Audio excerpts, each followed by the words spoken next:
Hello everyone, welcome back to my YouTube channel. So जिस चीज़ का हम लोग काफ़ी टाइम से वेट कर रहे थे वो चीज़ यहाँ पे आ चुकी है। सीबीएसई ने आज जो सैम्पल पेपर क्वेश्चन पेपर है फिजिकल एजुकेशन क्लास 12 का वो उसको अपनी साइट पे अपलोड किया है। तो ये देखते हैं हम लोग इसमें क्या है। अब जैसे कि आपको पता है कि आपने टर्म 1 दिया है वो 35 मार्क्स का था, तो यहाँ पे अब जो टर्म 2 होगा मार्च अप्रैल में जब भी होगा वो सीबीएसई डेट इशू करेगा उसकी, तो वो भी 35 मार्क्स का होगा। बट इसमें टाइमिंग थोड़ा चेंज होगी। टाइमिंग क्या है हमारी 2 आवर्स। अभी तक आपकी 90 मिनट्स थी जो फर्स्ट टर्म था आपका, अभी आपका है 2 आवर्स। ये टोटल डिस्क्रिप्टिव पेपर का, ये ऑब्जेक्टिव टाइप पेपर नहीं है। तो इसमें जो सिलेबस है, जो बचे हुए आपके 5 चैप्टर्स हैं क्लास 12 के, वो इसमें आएंगे। तो जनरल इंस्ट्रक्शन हम देख लेते हैं क्या क्या है इसमें। सो 3 सेक्शन है आपके पास, सेक्शन ए, सेक्शन बी और सेक्शन सी। अब सेक्शन ए है उसमें टोटल 9 क्वेश्चन हैं and you have to attempt only 7 question. आपको कितने अटैम्प्ट करने हैं? 7 क्वेश्चन। और मार्किंग जो है इनकी है वो है 2 मार्क्स की। मतलब जो 7 क्वेश्चन अटैम्प्ट करने हैं वो आपने 2 मार्क्स के होंगे और उनका जो आपको जो लिखना है उसको वर्ड्स में वो होगा 30 to 50 words. Okay, then section B में हम लोग आते हैं। तो यहाँ पे आपका 5 क्वेश्चन है जिसमें आपको 3 क्वेश्चन क्या करने हैं? अटैम्प्ट करने हैं। और जो 3 मार्क्स के होंगे, जो 3 क्वेश्चन है वो 3 मार्क्स के हैं और टोटल 5 में से 3 अटैम्प्ट करने हैं and they will be of 3 marks. And जो उनकी वर्ड लिमिट होगी it will be from 80 to 100 words. Okay, then section C will consist of 4 questions and you have to attempt only 3 questions. और जो marking होगी 3 question वो है 4 marks. मतलब 3 question है 4 मार्क्स के होंगे। तो यहाँ पे आपको थोड़ा राइटिंग स्किल अपनी दिखानी पड़ेगी, लिखना पड़ेगा उसके बारे में। और you have to write around 100 to 150 words. तो 100 से 150 वर्ड्स के बीच में आपको इसमें लिखना है। तो 3 सेक्शन है, section A, section B, section C. इसमें आपको ऑप्शन भी मिलेंगे। तो यहाँ पे देख लेते हैं जो सीबीएसई ने क्वेश्चन दिए हैं वो क्या क्या है। देखो सेक्शन ए सबसे पहले, तो इसमें जो पहला क्वेश्चन आ रहा है, एक्सप्लेन एनी 2 बेनिफिट्स ऑफ अर्ध मत्स्येंद्र आसन। ये योगा से है, रिलेटेड है। और इसमें आपको ये एक क्वेश्चन है, तो इसमें से आपको ये 2 मार्क्स का क्वेश्चन है। क्वेश्चन एक है लेकिन 2 मार्क्स का। एक में आपको एक्सप्लेन करना है और उसके जो आसन है उसको एक्सप्लेन करना है और नेक्स्ट में उसको आपको 2 बेनिफिट लिखने हैं। या आप समझ सकते हो कि दोनों बेनिफिट एक्सप्लेन करना है, तो 1-1 ईच हो जाएगा यहाँ पे ये। देन एक कन्फ्यूजन होता है 1+1 मतलब ये इन्होंने डिवाइड किया कि आपको क्वेश्चन में किसके अकॉर्डिंग मार्क्स मिलेंगे। वैसे ये 2 मार्क्स का ही क्वेश्चन है। देन नेक्स्ट क्वेश्चन यहाँ पे देखा है, define explosive strength with the help of example. Explosive strength आपको डिफाइन करना है एग्जांपल के साथ। तो 1 मार्क्स आपका डिफाइन करने का हो गया, 1 मार्क्स आपका एग्जांपल का हो जाएगा। ये ट्रेनिंग एंड स्पोर्ट्स है जो लास्ट चैप्टर फिजिकल एजुकेशन का, उसमें आएगा ये। Then define personality and motivation, ये 2 मार्क्स का क्वेश्चन है। पर्सनैलिटी का 1 मार्क्स है, मोटिवेशन का 1 मार्क्स है। जो साइकोलॉजी इन स्पोर्ट्स है, सेकंड लास्ट चैप्टर है, वहाँ से क्वेश्चन है। Then write the full form of SPD and ASD, बहुत ईजी क्वेश्चन है ये। एसपीडी की फुल फॉर्म होती है सेंसरी प्रोसेसिंग डिसऑर्डर और एएसडी की फुल फॉर्म होती है ऑटिज्म स्पेक्ट्रम डिसऑर्डर। ये आपका 4th चैप्टर मिलेगा चिल्ड्रन विद स्पेशल नीड्स में। देन यहाँ पे 5th क्वेश्चन दे रखा है, list any 4 changes happening in muscular system due to exercise. आप जब एक्सरसाइज करते हो क्या उसका इंपैक्ट पड़ता है, क्या उसके इफेक्ट पड़ते हैं आपके मस्कुलर सिस्टम में। तो आपको 4 चेंजेस लिखने हैं। तो यहाँ पे 0.5 मार्क्स के हैं वो, मतलब 0.5 का एक जो चेंजेस हो जाएगा। तो आपको टोटल 4 मार्क्स का 4 जो लिस्ट दे रखी है यहाँ पे 4 वो लिखने हैं इसमें। ओके, नेक्स्ट क्वेश्चन यहाँ पे है, what is the meaning of the isotonic method and it is use for developing which ability. जो आइसोटोनिक मेथड है ये आपका लास्ट चैप्टर है स्पोर्ट्स ट्रेनिंग से, और वो कौन से बेसिकली वो स्ट्रेंथ को डेवलप करता है। तो यहाँ पे 2 मार्क्स का क्वेश्चन ये है। And mention any 2 symptoms of causes of ADHD. ADHD ये आपका चिल्ड्रन विद स्पेशल नीड से है, बेसिकली डिसेबिलिटी से है ये।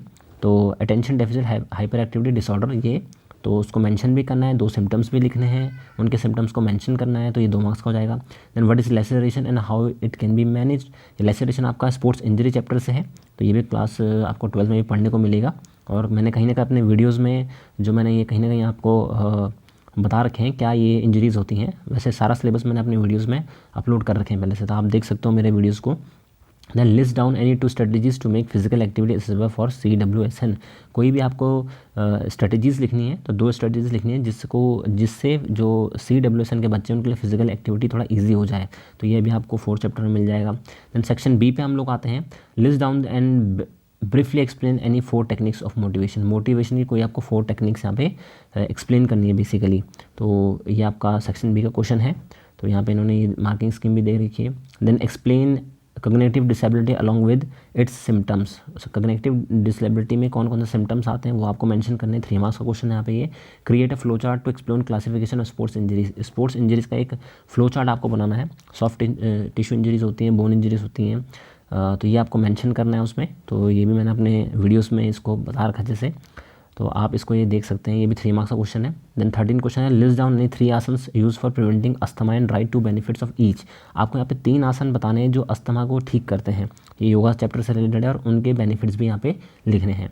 Then 14 question is what are the salient features of fartlek training method. Fartlek training method जिसको हम स्प्लिट प्ले मेथड भी बोलते हैं, जो कि एंडोरेंस को इंप्रूव करने के लिए होता है। लास्ट जो चैप्टर है आपका स्पोर्ट्स एंड ट्रेनिंग, उसमें आपको ये मिलेगा, तो वहाँ पे आपको ये मिल जाएगा। देन सेक्शन सी की हम लोग अगर बात करें तो explain any 3 personality types of big 5 theory. जो बिग फाइव थ्योरी है उसमें कोई भी 3 पर्सनैलिटीज़ को आपको एक्सप्लेन करना है, तो 1 मार्क के हो जाएंगे, तो टोटल आपका 4 मार्क्स हो जाएगा। Then discuss physiological factor determining speed. Speed के लिए कौन कौन से फैक्टर हैं जो डिटरमाइन करते हैं। मसल्स कंपोजिशन जैसे एक हो गया है, या आप जो आपका क्या इफेक्ट पड़ते हैं हमारे बॉडी पे, एक्सरसाइज के क्या इफेक्ट पड़ते हैं, उस चैप्टर में आपको ये मिल जाएगा, मैंने ये डिस्कस किया अपनी वीडियोज़ में। Then next question is define flexibility and explain method to develop flexibility. Flexibility क्या होती है, कौन कौन से मेथड होते हैं। PNF मेथड होता है, स्ट्रेचिंग मेथड होता है, स्टैटिक स्ट्रेचिंग मेथड, बहुत सारे मेथड होते हैं ये, तो उसमें यह चीज़ आपको डिस्क्रिप्टिव में लिखनी है। Then question number 18 will be briefly explain the administration of Pavan Mukt Asan along with its contradictions and draw a stick diagram. आपको यहाँ पे जो योगा से रिलेटेड पवन मुक्त आसन है उसके बारे में, उसका किस तरीके से परफॉर्म करना है वो मेंशन करना पड़ेगा, उसके क्या कंट्राइंडिकेशंस हैं वो मेंशन करने, और एक डायग्राम भी आपको इसमें बनाना है। तो ये जो सारे क्वेश्चन थे ये आपके इस बार टर्म 2 के सैम्पल पेपर क्वेश्चन पेपर में ये है। तो CBSE ने अभी अपलोड किया है साइट पे, और जल्दी से आपको ये यूट्यूब पे भी नहीं मिलेंगे, तो इसी के अकॉर्डिंग आपको प्रिपरेशन करनी है। आपको ये ध्यान में रखना है इस बार आपका डिस्क्रिप्टिव है, इस बार ऑब्जेक्टिव टाइप क्वेश्चन नहीं है। और जब CBSE ने सैम्पल पेपर इशू कर दिया, इट मीन्स आपके एग्ज़ाम होने हैं। कोविड अब तो वैक्सीन भी लगने लग गई है 12th के बच्चों को, तो इसमें कोई इशू ऐसा नहीं है। तो ये आपको ध्यान रखना है, इस बार जो क्वेश्चन आपको आएंगे वो 2 मार्क्स के आएंगे, 3 मार्क्स के आएंगे और 4 मार्क्स के आएंगे। डिस्क्रिप्टिव है, 2 घंटे का टाइम है, तो आप अभी तक आपको पिछले लास्ट ईयर से आपने एग्ज़ाम नहीं दिए हैं, अभी ऑब्जेक्टिव दिए हैं, तो आपकी राइटिंग स्किल्स थोड़ा ख़त्म हो चुकी हैं। तो अभी से प्रैक्टिस करना स्टार्ट करिए, राइटिंग स्किल थोड़ा इंप्रूव करिए अपने, किस तरीके से लिखना है आपको, कितने मार्क्स के क्वेश्चन हैं, कितने वर्ड्स में लिखना है, उसको स्पीड अपनी बढ़ानी पड़ेगी, तो काफ़ी चीज़ें चेंज करनी पड़ेंगी, तो थोड़ा सिचुएशन चेंज करनी पड़ेगी आपको। तो आई होप सो क्लियर होगा। किसी को भी कोई इशू आता है इससे रिलेटेड या फिर सोल्यूशन भी इससे अगर डिस्कस करने हैं तो मैं वो भी कर लूँगा। वैसे मैंने मेरे वीडियोज़ में आपको सारा जो थ्योरी का डाटा है वो उसमें इन्फॉर्मेशन वो सब मिल जाएगी, तो इसके लिए आप मेरे प्लेलिस्ट में जा सकते हैं। कोई भी इशू है तो आप कमेंट कर सकते हैं।